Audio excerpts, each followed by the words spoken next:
So, some breaking news. I, in fact, received some correspondence back from the governor's office. I also received some correspondence from the Monroe County Treasury Department, and I've got some new correspondence that I have crafted that's going to be heading back out the door. So let's get into it. So the response that I received dated November 25th, this came in right around Thanksgiving time from the governor's office, which was a few weeks after my last letter went over to him.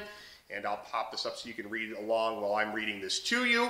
Dear Mr. Tyson, your recent correspondence addressed to Governor Cuomo has been referred to this department for reply. You expressed concerns regarding the payment of property taxes due to a lack of rental income during the pandemic. The property tax is a local tax from which the state receives no revenue. It is used solely as a source of funding for local governments and school districts to provide services to taxpayers. Since this is of a local nature, New York State real property tax law grants the authority to administer and enforce the tax to local taxing jurisdictions. New York State does not currently offer a payment assistance program for property or school tax bills due to the pandemic. The enactment of such programs would require legislative action to provide funding. I hope you find this information to be of assistance. And that is addressed from Michael Scholler out of the Office of Real Property Tax Services. So, Michael, I do find it to be of assistance, and I appreciate the fact that you took the time to send this back to me. So that was the first thing that came in. A day or so later, I got the dreaded yellow documents from the Monroe County Treasury, and anybody who owns property here who's ever been late on their taxes will know that this is the year-end property tax reminder. To tell you the truth, I don't necessarily need a reminder, I need revenue. And once I have revenue, I will be more than happy to pay the property taxes. So it just kind of got me thinking, you know, the governor's office is pushing this back down to the local taxing entities, which is not surprising. So I crafted two letters, both, one's going to Executive Bello, one is going to Lovely Warren, Mayor Lovely Warren. They're essentially identical, you know, obviously some verbiage changes pertaining to the audience. But here's what I put together, and I'll pop this up on the screen for you as well. So we have Dear Executive Bello. I hope this correspondence finds you well during this holiday season. I am a real estate broker, realtor, and landlord here in Monroe County, specifically the city of Rochester.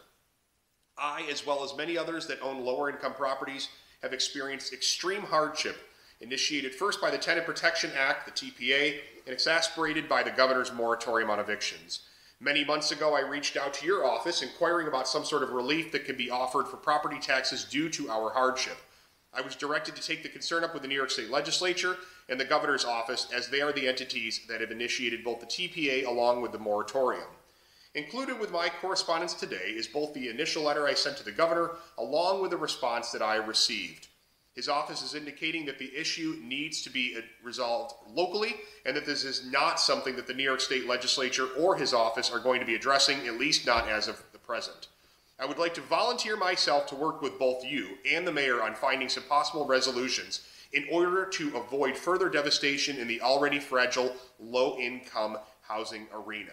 Mayor Warren has received an identical correspondence as this with the tax bills owed to the city of Rochester, so will also be aware of the issue. The necessity for abundant, affordable housing in the city of Rochester is too great an issue to ignore. I am serving on your Raise Commission and the Housing Subcommittee because I am very passionate about housing, from emergency housing all the way up to creating homeowners. The TPA and the moratorium have proven to be most punitive in the affordable and low-income housing segments. I am optimistic that I will hear from you soon so that we can get to work. If I don't hear from you prior, I wish you and your family a wonderful and safe holiday season. Sincerely, Rich Tyson. So I'm optimistic that maybe, just maybe, the correspondence kind of laying out the cases, what's taken place already, that we will get the attention of the county executive and the mayor as the two leaders of those tax collecting entities, so that we can start to find some way of crafting relief for the many of us, unfortunately, that are experiencing this hardship. So I'm optimistic, cautiously, but I'm optimistic heading into this that maybe this will further the dialogue. It seems as though the governor has washed his hands of it, which isn't terribly surprising. So onward and upward, hopefully in a positive direction. I will keep you guys informed. Please continue to reach out to me with the stories and what you guys are seeing and hearing out there. Some of it's terribly heartbreaking, but I find that each one of these conversations results in another new idea coming forward about what we can do to possibly keep this ship from going under. So until next time, I appreciate it, and be safe out there.